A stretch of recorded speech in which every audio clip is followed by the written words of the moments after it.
Ես ուզում եմ հասկանալ, ընդհանրապես ազգային ուժերի հաղթանակ այս պարագայում հնարավոր համարում եք, չէ՞ որ դրա համար պետք է լինի անհրաժեշտ գործոններ, օրինակ նույն դրսի աջակցությունը, բայց այսօր արտաքին ուժերը Նիկոլ Փաշինյանին են աջակցում, երկրորդ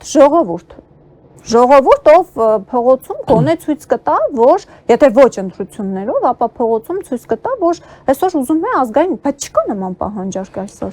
Ասեմ, ազգային ուժերը կարող են գալ հաջողության երկու դեպքում։ Մեկ երբ որ մեր ժողովուրդը, միամիտ ժողովուրդը չհավատա այլևս այդ մանիպուլյացիաներին եւ ստապ նայի հարցին,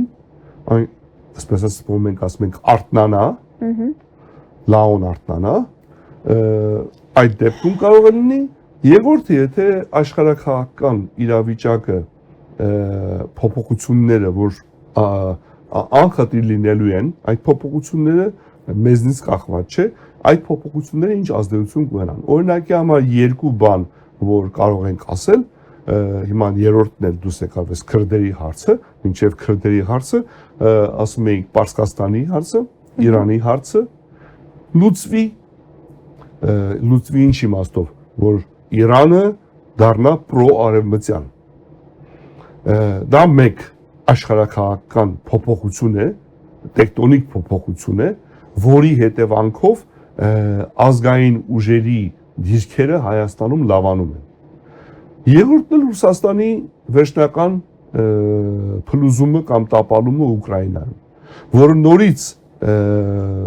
ժամանակի հարց է, ոչ թե եթե, այլ թե երբի մասին է խոսքը։ Հիմա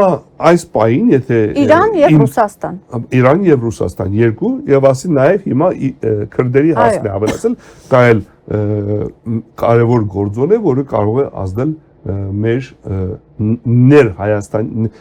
հայաստանյան քաղաքական իրավիճակի վրա։ Եվ ես կարող եմ ասել, որ Իրանի լուծումը շատ ավելի, ես գոնե տեսնում եմ, շատ ավելի շուտ քան Ռուսաստանինը։ Ռուսաստանինը, որովհետև ամբողջովին կախված է ֆինանսականի վրա հիմա արդեն, իրանց ռեսուրսների վրա, իսկ Իրանը ժողովրդից է կախված, այնտեղ էլ կա ֆինանսական սանկցիաներ, արժույթի տապալում եւ այլն, Իրանում է այդ խնդիրը կա,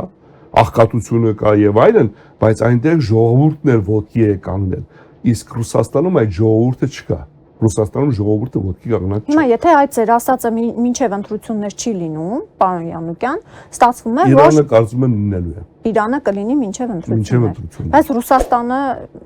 չի լինում, որովհետև ինչքան տեսնում ենք, Ռուսաստանը, գիտեք, մեր ձեռք, այսպես ասած, մի քիչ հաշվարկը դժվար է, որովհետև Ռուսաստանի տապալումը լինելու է ֆինանսական։ Նայեք, 7 հատ արդեն նավթատար են արգրավե ամերիկացիները բաց օվկիանոսում օրը ցերեկով գրավում է ատոմային սուզանավերի ներկայությամբ։ Ռուսաստանը չի կարողանում ոչ մի բան անել։ Այս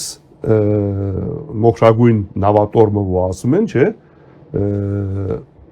այսօր Միացյալ Նահանգները, այդ նույն Տրամպը, որը Պուտինի ընկերն է, այդ նույն Տրամպը միանշանակ չես կարող մի ձև ասել, էլի շատ անկանխատեսելի է։ Անկայուն, այդ նույն անկանխատեսելի Տրամպը, որ ասում է Պուտինի իմ լավ ընկերն է, ես հետը լավ լեզու եմ գտնում, բայց օրը ցերեկով 7 հատ տանկեր արդեն գրավել են։ Հիմա եթե մինչև ընտրություններ չի լինում այդ փոփոխությունները, փաստորեն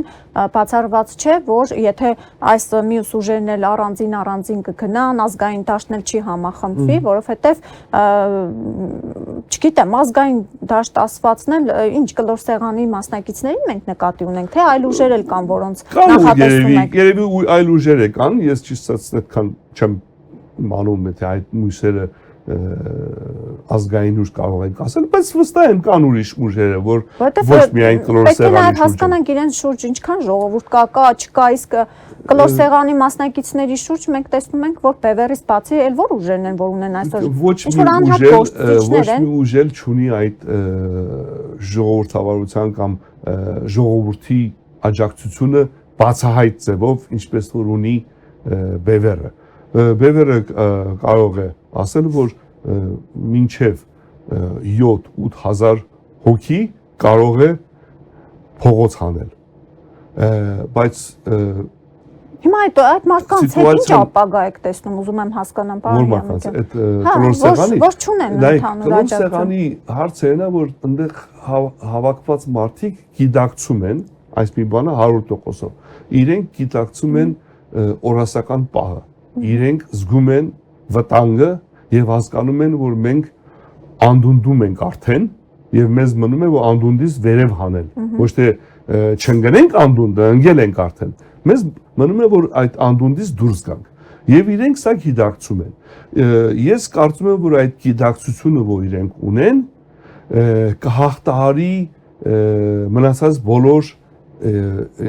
իմ կարծիքով երկրորդական հարցերը։ Օրինակ, համար անձնական էգոն կամ անձնական շահը եւ այլն ու կամ կուսակցական շահը կարող է մեկը ասի մեր կուսակցությունը այսպես չի ուզում։ Հա։ Բայց իրենց կուսակցությունում ասենք 2 հոգի են։ Կապ չունի, ասում մեր կուսակցությունը որոշել է այսպես չի։ Ու հենց այդ ամբիցիաների խնդիրն է, որ մենք այսօր ոչ մի բանի չենք հասնում եւ Նիկոլ Փաշինյանը շահում է։ Բայց լավ բանը նա է, որ նույնիսկ եմ ասում այդ կլոր սեղանի հավաքվածները բոլորն է գիտակցում են լրջությունը եւ հասկանում են, որ պետք է լուծում։ Հիմա դժվար է իրենց համար այդ լուծմանը գնալու համար անձնական իրենց եսը դնել երկրորդ պլան։ Բայց չի բացառվում, որ դա անեն, որտեղ ընդհանրապես նայեք, նույնիսկ քրդերի օրինակ է բերեմ, քրդերը, որ Իրաքի քրդերը, որ աչքով աչք չունեին Սուրիայի քրդերի հետ, այսօր աջակցում են։